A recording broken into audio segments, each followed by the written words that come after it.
Liver നമ്മൾ fatty liver എന്ന് പറയുമ്പോൾ ലിവറും ഇൻഡസ്റ്റൈനും ഏറ്റവും ക്ലോസ് ആയിട്ടിരിക്കുന്നവരാണ്. ശരിക്കും അവരാണ് ഏറ്റവും ക്ലോസസ്റ്റ് നെയ്ബേഴ്സ്. അപ്പം നമ്മൾ ഭക്ഷണം കഴിക്കുന്നു, അത് നമ്മൾ കുടലിൽ കൂടെ ഏകദേശം 9 മീറ്റേഴ്സ് ആണ് നമ്മളുടെ കുടലിൻ്റെ മൗത്ത് ടു ഏനസ് ലെങ്ത് വരുന്നത്. ഈ ഇവിടുന്ന് എല്ലാം സംഭരിക്കുന്ന, അതായത് ഈ കുടലിലേക്കൂടെ പോകുന്ന ബ്ലഡിനെ എല്ലാം സംഭരിച്ച് അതിനെ കൊണ്ടുവന്നാണ് പോർട്ടൽ സർക്കുലേഷൻ എന്ന് പറയും. അവിടുത്തെ ആ വയറിൽ നിന്ന് പോകുന്ന സർക്കുലേഷന് തന്നെ ഒരു പ്രത്യേക ഒരു സർക്കുലേഷൻ, അത് നേരെ പോകുന്ന ലിവറിലേക്ക്, എന്നിട്ട് ലിവറിൽ അത് മുഴുവൻ ഡിസ്ട്രിബ്യൂട്ട് ചെയ്യുകയാണ്.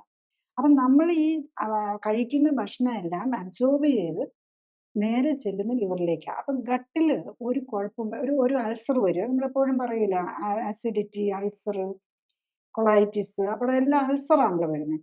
അപ്പോൾ അവിടെ കുടലിൽ എന്തെങ്കിലും ഒരു പ്രോബ്ലം വന്ന് അവിടെ ഒരു അൾസർ വരുവാണെങ്കിൽ നമ്മൾ കഴിക്കുന്ന ഫുഡെല്ലാം ഡെഫിനറ്റ്ലി അബ്സോർബ് ചെയ്ത് കഴിഞ്ഞാൽ ലിവറിലെത്തും. ഇവിടെ എന്തെങ്കിലും ഒരു അൾസറോ പ്രശ്നങ്ങളോ ഉണ്ടെങ്കിൽ അവിടുന്ന് ആ ബാക്ടീരിയയൊക്കെ അവിടെ വന്നിരിക്കുന്ന മുറിവിൽ കൂടെ കയറി നേരെ ലിവറിലേക്കാണ് ചെല്ലുന്നത്. ലിവറിന് അതിൻ്റെ ഇമ്പാക്റ്റ് വരും. അതുപോലെ നമ്മളവിടെ ജീവിക്കുന്ന ഒത്തിരി ഇതൊക്കെ ഉണ്ട്. അവരുണ്ടാക്കുന്ന ടോക്സിനുകളും നേരെ ലിവറിലേക്ക് കയറി വരും. അപ്പം അങ്ങനെ വരുമ്പോഴാണ് നമ്മൾ ഈ പല ഓട്ടോ ഇമ്മ്യൂൺ, പലപ്പോഴും നമ്മൾ ഈ ആൽക്കഹോളൊന്നും ഉപയോഗിക്കാത്തവർക്ക് ലിവർ കുറയുമ്പം വരുമല്ല, അതൊരു ഓട്ടോ ഇമ്മ്യൂൺ ഡിസീസ് എന്ന് പറയും. അതായത് നമ്മളുടെ ഇമ്മ്യൂൺ സിസ്റ്റം തന്നെ നമ്മളെ ഡിസ്ട്രോയ് ചെയ്യുകയാണ്. അപ്പം അതിൻ്റെ ബേസ് മിക്കവാറും നമ്മളുടെ ഈ ഫുഡിലും അല്ലെങ്കിൽ വയറിലുള്ള അൾസർ, വയറിലുള്ള ബാക്ടീരിയ, ബയോട്ടോം ഒക്കെ ആയിട്ട് വളരെ കണക്റ്റഡ് ആയിട്ടുള്ളതാണ്. അപ്പം എന്ത് നമ്മളുടെ കുടലിൽ നടക്കുന്നുണ്ടെങ്കിൽ അതിൻ്റെ നേരെ ഇമ്പാക്റ്റ് ചെല്ലുന്നത് ലിവറിലേക്കാണ്. അത് ലിവറിലെ എല്ലാ സെല്ലിനുമായിട്ട് നമ്മളുടെ കുടലിൽ നിന്ന് ചെല്ലുന്ന ഈ പോർട്ടൽ വെയിൻസ് എന്ന് പറയും. അതായത് അവിടെ നിന്ന് കുടലിൽ നിന്ന് വരുന്ന വെയിനുകൾ നേരെ പോയി ലിവറിലേക്കുള്ള സെല്ലുകൾക്ക് കൊടുക്കുകയാണ് ചെയ്യുന്നത്.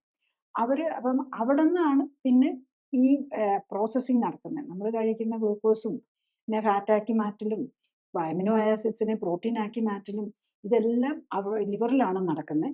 എന്നിട്ട് നമുക്ക് ആ പ്രോസസ്സ് ശരിക്കും നമ്മുടെ ബോഡിക്കകത്തെ കിച്ചൺ ആണെന്ന് പറയാം ലിവർ. അപ്പോൾ അവിടെ നിന്ന് ശരിയാക്കി എടുത്ത കാര്യങ്ങളാണ് നമ്മളുടെ ബോഡിയുടെ എല്ലാ ആവശ്യങ്ങൾക്കുമായിട്ട് ലിവർ കൊടുക്കുന്നത്. ഈവൻ കൊളസ്ട്രോൾ ഉണ്ടാക്കുന്നതും ഓൾമോസ്റ്റ് 500 ഐറ്റംസ് നമ്മളുടെ ആവശ്യാനുസരണം ലിവറിൽ ഉണ്ടാക്കിക്കൊണ്ടിരിക്കുക. അപ്പം ഇതിൻ്റെ എല്ലാം കറക്റ്റായിട്ടുള്ള ആ രീതിയിൽ കാര്യങ്ങൾ നടക്കണമെങ്കിൽ ലിവറിന് അതിന് വേണ്ട ശരിക്കുമുള്ള റോ മെറ്റീരിയൽസ് കിട്ടണം, അസംസ്കൃത വസ്തുക്കൾ കിട്ടണം. ഇവിടെ അസംസ്കൃത വസ്തുക്കളാണ് നമ്മുടെ ന്യൂട്രിഷൻ. കൂടുതൽ അറിയാൻ ലിങ്ക് ക്ലിക്ക് ചെയ്യുക. കൂടുതൽ വീഡിയോകൾക്കായി സബ്സ്ക്രൈബ് ബട്ടൺ അമർത്തുക.